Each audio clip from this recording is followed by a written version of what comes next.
If you've ever cried over someone who walked away, if you've ever questioned God, because the very people you prayed would stay suddenly disappeared, this word is for you. I know it hurts when relationships shift. I know it feels like rejection when doors close without explanation. But what if I told you that what felt like a loss was actually a setup? What if the hand of God was moving people out of your life not to punish you, but to position you? Sometimes we beg God to keep people He's trying to release. Sometimes we hold on to connections that cannot go where He is taking us.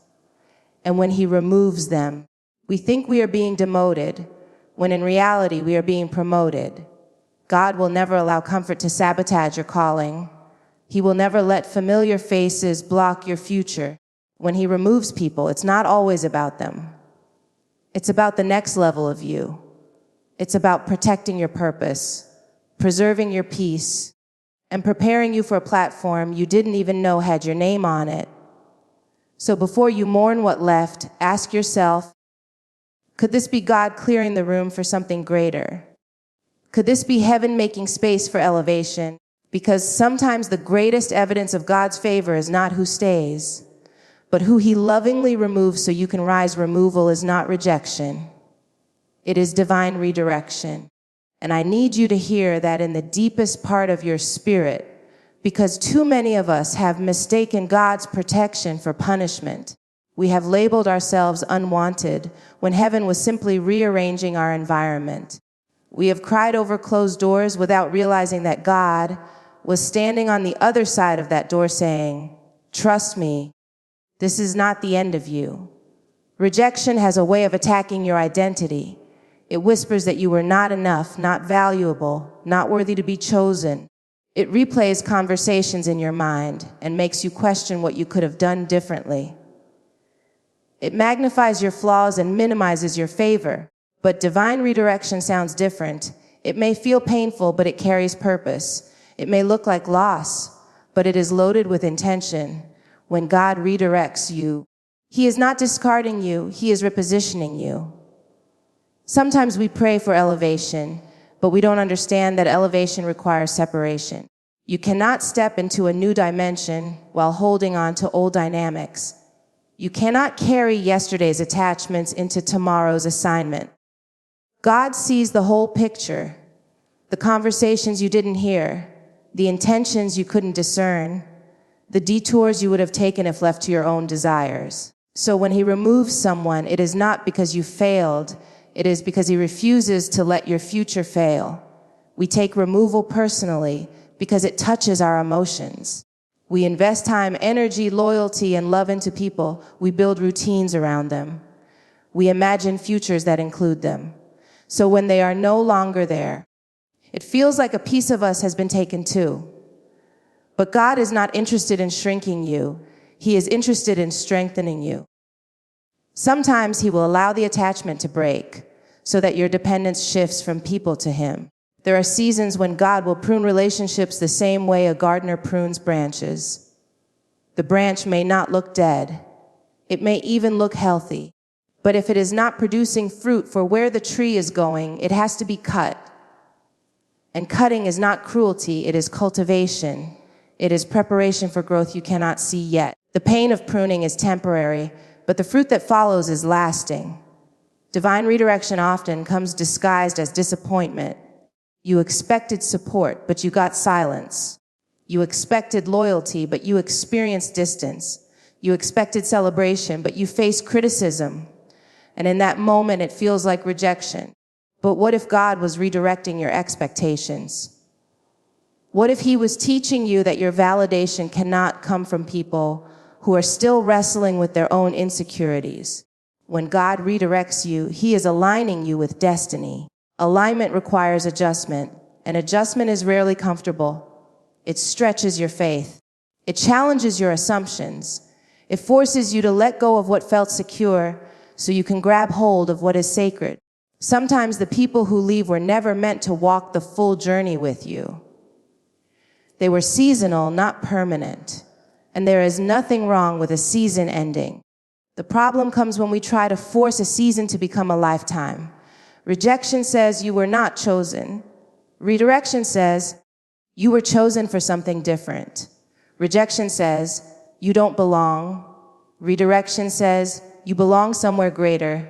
Rejection focuses on what closed. Redirection points to what is opening. But you have to have the spiritual maturity to interpret the moment correctly. If you mislabel redirection as rejection, you will carry unnecessary shame into your next season.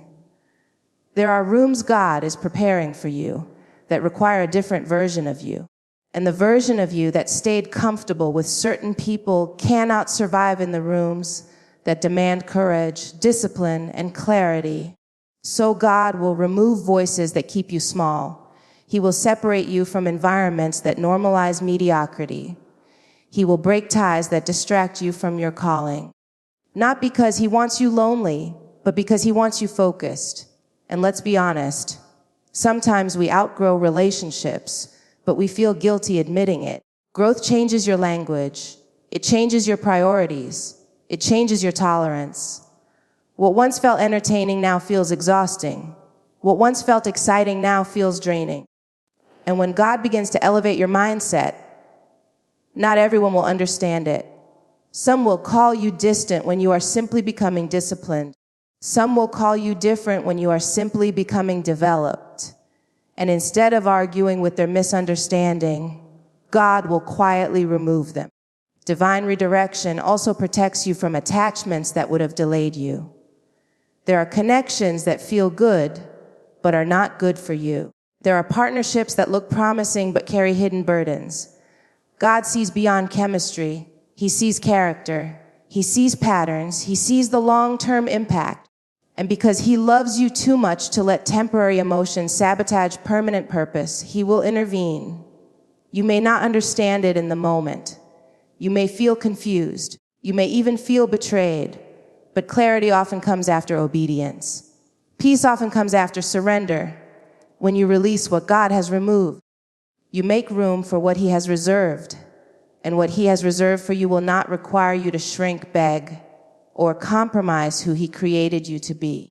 Redirection can also reveal who you are without certain influences. Sometimes we don't realize how much our identity has been shaped by the people around us. Their opinions become our mirror. Their approval becomes our motivation. Their presence becomes our security. So when they leave, we feel exposed. But in that exposure, God rebuilds your confidence.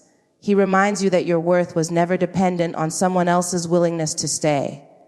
Removal is not always dramatic. Sometimes it is subtle. Conversations become shorter. Invitations become fewer. The closeness fades, and you can sense the shift before it fully manifests. Instead of fighting the shift, lean into it. Ask God what he is teaching you. Ask him what he is preparing you for. Because redirection is rarely random. When you understand that removal is divine redirection, you stop chasing what left. You stop begging for explanations that heaven has already answered. You stop shrinking yourself to fit back into spaces you have outgrown. You trust that if God allowed it to exit your life, he has already made provision for what is entering next.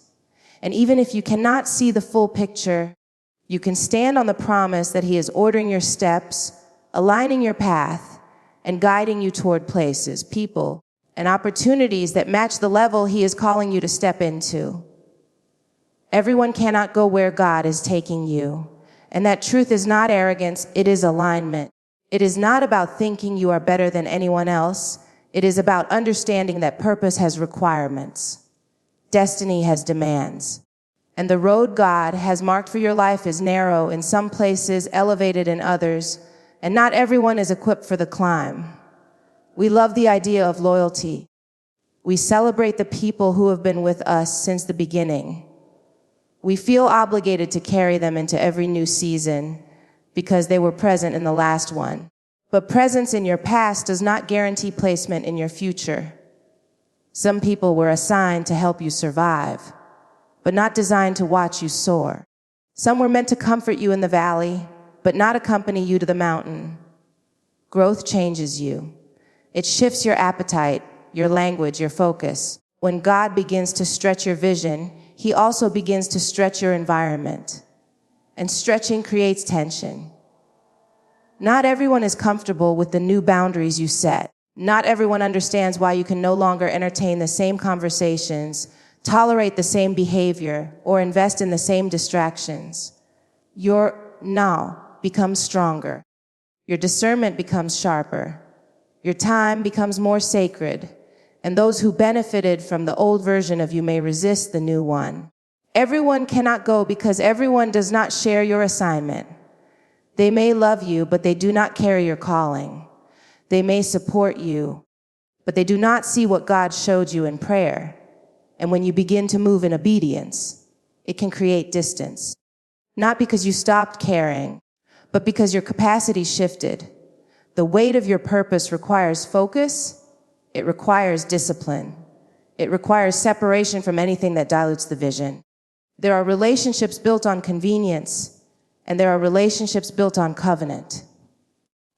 Convenience fades when the journey becomes uncomfortable. Covenant endures because it is rooted in purpose.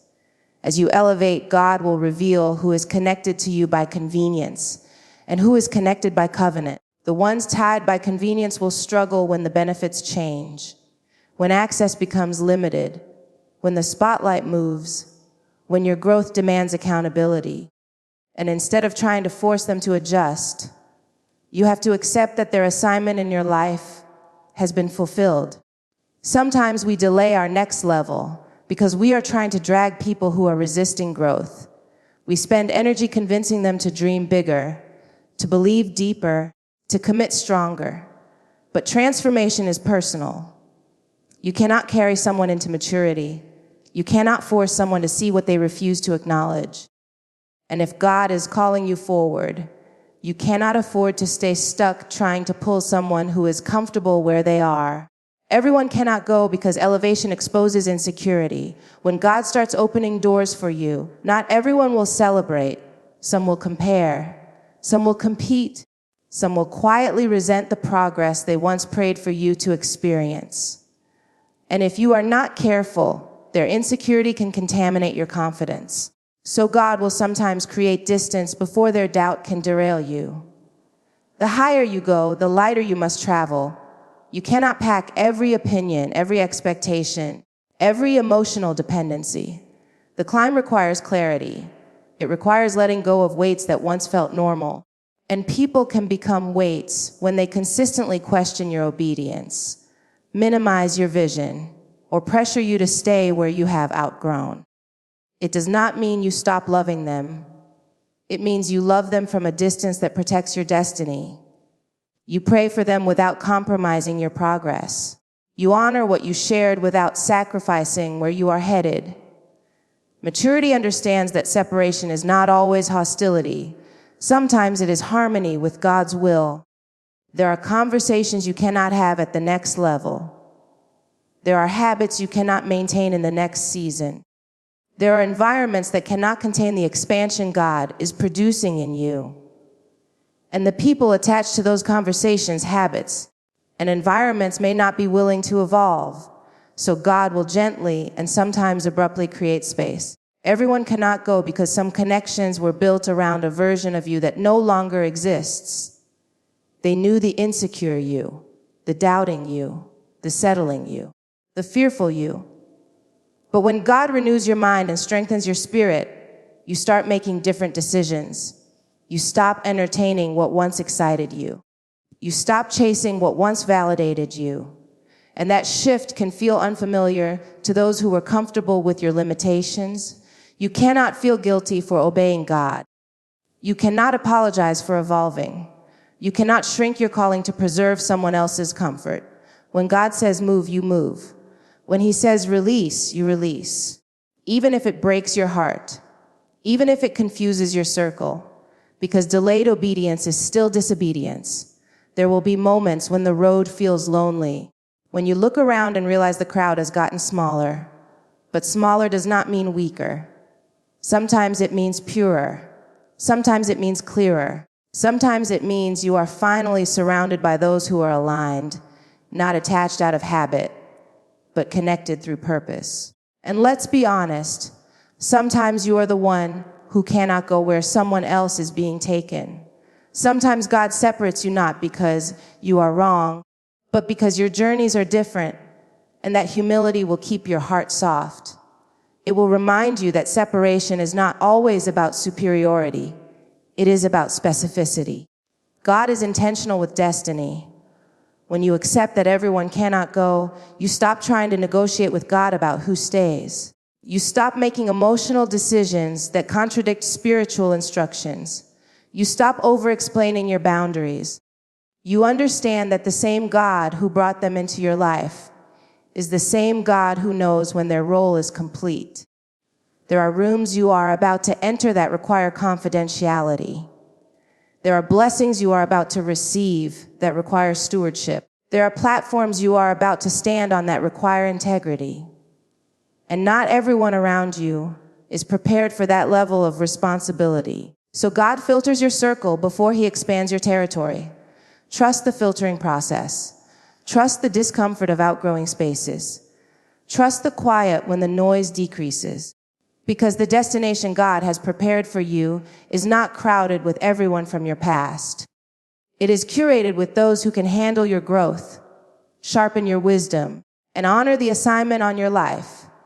And as you keep walking in obedience, even when it costs you familiarity, you will discover that what felt like losing people was actually gaining clarity, gaining strength, gaining alignment with a future that requires your full yes. God will disrupt comfort to protect your calling. And that disruption does not always feel divine when you are standing in the middle of it. It feels inconvenient. It feels unfair. It feels like everything you finally got used to is suddenly shifting beneath your feet. But comfort can become a quiet enemy when it starts competing with your purpose. Comfort is subtle. It doesn't announce itself as a threat. It shows up as routine, as familiarity, as predictability. It wraps you in what feels safe and convinces you that safe is the same as significant. But there is a difference between being settled and being stagnant. There is a difference between peace and passivity. And when God sees you confusing the two, he will lovingly interrupt what you have grown accustomed to. Your calling is too valuable to be sacrificed on the altar of comfort. The assignment on your life carries weight. It carries influence. It carries impact beyond what you can currently imagine. And sometimes the very relationships, environments, and habits that make you feel secure are the ones slowly shrinking your capacity. So God will allow discomfort not to harm you, but to stretch you. You prayed for growth, but growth requires change. You asked for influence, but influence demands preparation. You declared that you wanted more, but more cannot fit inside the old container. So when God begins to disrupt your routine, when he removes people, when he closes doors, when he shakes up what felt stable, it is not cruelty. It is correction. It is protection of the future you cannot yet see. Comfort often convinces you to lower your standards. It whispers, "This is good enough." It tells you to tolerate what drains you because at least it is familiar. It encourages you to stay where you are celebrated in small ways instead of risking spaces where you will be stretched in greater ways. But your calling cannot thrive in environments that only applaud your potential without challenging you to pursue it. Sometimes God will disrupt a relationship because that relationship became your hiding place. You were called to lead, but you kept shrinking to keep the peace. You were called to speak, but you stayed silent to avoid conflict. You were called to move forward, but you delayed obedience because you did not want to outgrow someone.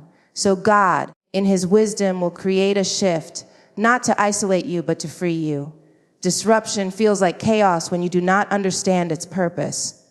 But heaven is strategic. Nothing God allows is random. When he disrupts comfort, he is recalibrating your focus. He is reminding you that your source is not a person, not a paycheck, not a platform, but him. And anything that starts to replace him as your security will eventually be shaken. There are seasons when comfort becomes a cage. It looks beautiful on the outside. It feels manageable on the inside. But it limits your movement. It narrows your vision. It keeps you operating at a level beneath your anointing. And because God refuses to let you live beneath your calling, He will unlock the cage even if you have grown attached to it. You may not realize how comfortable you had become until the disruption forces you to adapt, when conversations stop, when routines change, when opportunities dry up, when the support you relied on is no longer there. In those moments, you are tempted to interpret the shift as abandonment, but it is often an invitation to trust deeper, to grow stronger, to rely on God in ways you never have before. Comfort says, stay where it's easy. Calling says, step into what requires faith. Comfort says, avoid the risk. Calling says, embrace the stretch. And you cannot answer both voices at the same time. So God will quiet one to amplify the other. He will remove what keeps lulling you to sleep spiritually so that you can awaken to the urgency of your assignment. There are gifts inside of you that only emerge under pressure. There is leadership in you that only surfaces when you are forced to stand alone. There is resilience in you that only develops when the familiar support system shifts. If everything stayed comfortable, you would never discover the depth of your dependence on God. You would never see how strong you truly are. Sometimes we confuse comfort with confirmation. Just because something feels easy does not mean it is ordained. Sometimes the very friction you are trying to avoid is the evidence that you are growing. Muscles ache when they are being strengthened. Minds feel overwhelmed when they are being expanded. Hearts feel stretched when they are learning to release what no longer aligns. God will disrupt the job that made you complacent. He will disrupt the friendship that normalized your mediocrity. He will disrupt the relationship that silenced your voice, not because He delights in your discomfort, but because He delights in your destiny. He sees the version of you that is bold, disciplined, impactful, and He refuses to let temporary ease rob you of eternal impact. When comfort is disrupted, you are forced to evaluate what truly matters. You begin to separate what is convenient from what is purposeful.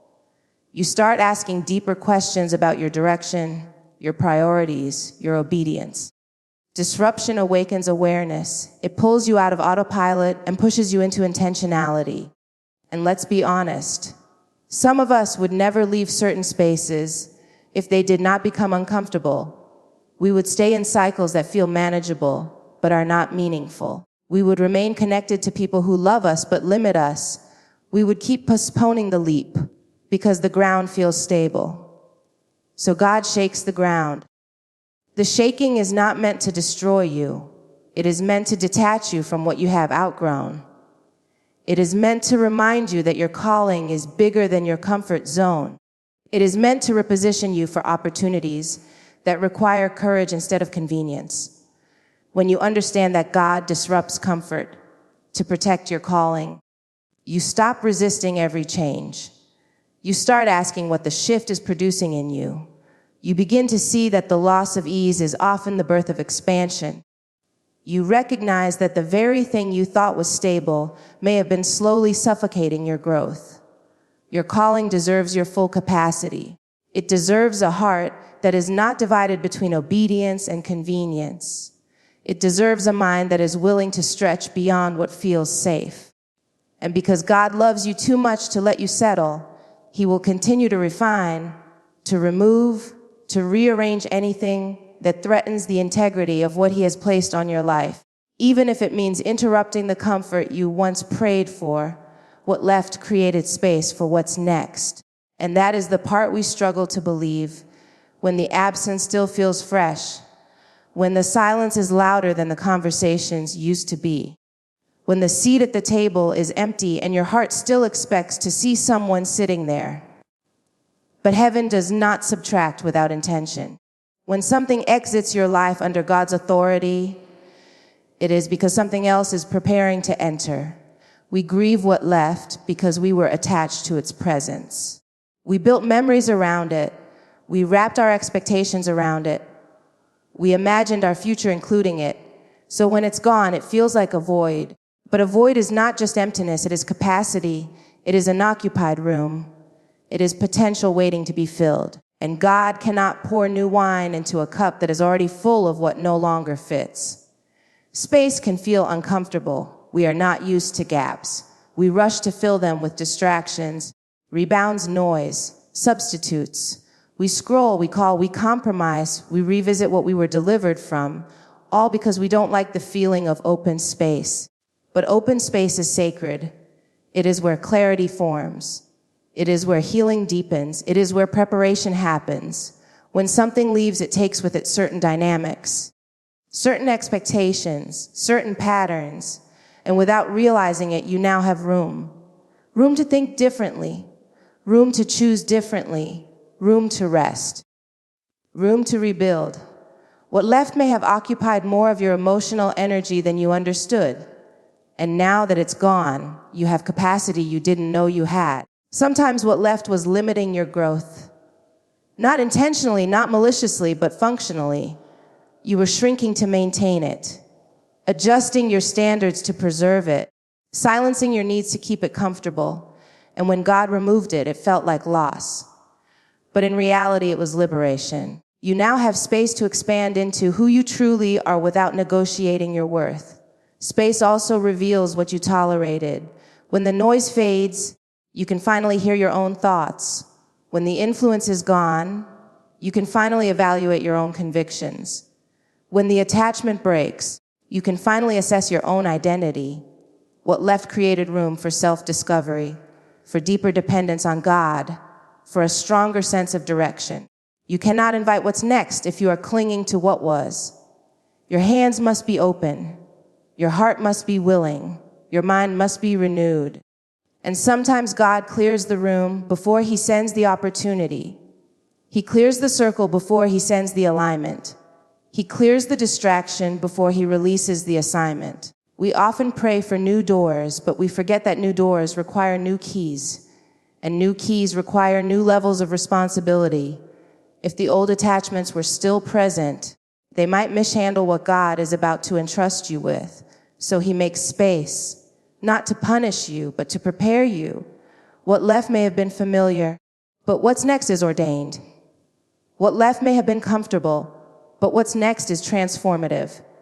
What left may have validated you temporarily, but what's next will stretch you eternally. And you cannot experience the fullness of what's next if there is no space to contain it. There is a divine rhythm to removal and replacement. Not replacement in the sense of people being interchangeable, but in the sense of purpose being progressive. Seasons shift, roles evolve, assignments update, and the space created by an ending is often the foundation for a beginning. You may not see what's next yet. The space might feel empty right now, but emptiness is not evidence of absence from God. It is often evidence of transition. The hallway between doors is not meant to be permanent. It is a passage, and passages can feel lonely because you are no longer where you were, but you are not yet where you are going. In the space, God works on you. He detoxes your expectations. He heals your disappointments. He strengthens your discernment. He increases your capacity so that when what's next arrives, you are not intimidated by it. You are prepared for it. Sometimes what left was occupying the very space your blessing needed. Emotionally, spiritually, practically. Maybe your time was consumed. Maybe your focus was divided. Maybe your standards were compromised. And now, with that gone, you have margin. Margin to dream again. Margin to pursue what you postponed. Margin to hear God without competing voices. Space can also test your patience because it requires trust without tangible evidence. It requires believing that the clearing was intentional even before the filling begins. But faith grows in space. Dependence deepens in space. Identity solidifies in space. You do not have to rush to prove that you are unaffected. You do not have to pretend that what left did not matter. It mattered. It shaped you. It taught you. It revealed parts of you. But its departure does not mean your story is diminished. It means your story is developing. What's next may look different than what you imagined. It may exceed your expectations. It may challenge you in ways you never anticipated, but it will not require you to beg for belonging. It will not force you to shrink your voice. It will not compete with your calling. The space created by what left is not wasted. It is being cultivated. It is being guarded. It is being prepared for something aligned with the direction God is taking you. And when it arrives, you will understand why the clearing was necessary. You will see that the absence was not random. You will recognize that the empty space was actually reserved territory for growth, for alignment, for favor, for opportunities that match your obedience and reflect the elevation you prayed for, opportunities that require the room that only removal could create. Separation is often the first sign of elevation, and that feels backwards to the way we naturally think. We assume elevation should look like addition, applause, expansion with everybody still standing beside us. We think going higher means taking everyone with us. But in the kingdom, elevation frequently begins with subtraction. It begins with distance. It begins with God creating space between you and what once felt normal. When God is about to lift you, He first lightens you. And lightening requires letting go. You cannot ascend while carrying unnecessary weight. You cannot rise while dragging resistance. You cannot step into new territory while emotionally tethered to old cycles. So separation becomes mercy. It becomes strategy. It becomes the evidence that something is shifting in the spirit before it fully manifests in the natural. We often interpret separation as failure. A friendship fades. A relationship ends. An opportunity closes. And we assume we did something wrong. We question our worth. We replay conversations, searching for the moment it all changed. But sometimes the change was not rooted in conflict. It was rooted in calling. Your trajectory shifted. Your appetite matured. Your discernment sharpened. And the alignment no longer matched. Elevation changes your perspective. When you go higher, you see differently. Your vision expands. Your priorities adjust. What once entertained you now exhausts you. What once distracted you now disturbs you. And the people who were comfortable with the lower view may not understand the higher one. So separation becomes inevitable, not because you are better, but because you are becoming. There is a loneliness that accompanies growth, a quiet that follows obedience, because not everyone will understand the discipline required for your next level. They may call you distant when you are focused. They may call you prideful when you are simply protecting your peace. They may accuse you of changing, and the truth is you have. Growth demands change. Separation is often God's way of confirming that you are no longer meant to fit where you once belonged. The conversations feel different. The energy feels different. The expectations feel misaligned. And instead of forcing yourself to shrink back into old spaces, God nudges you forward. He allows the distance to widen so that you can fully embrace who you are becoming. Elevation also exposes insecurity. When you begin to rise, not everyone claps. Some compare.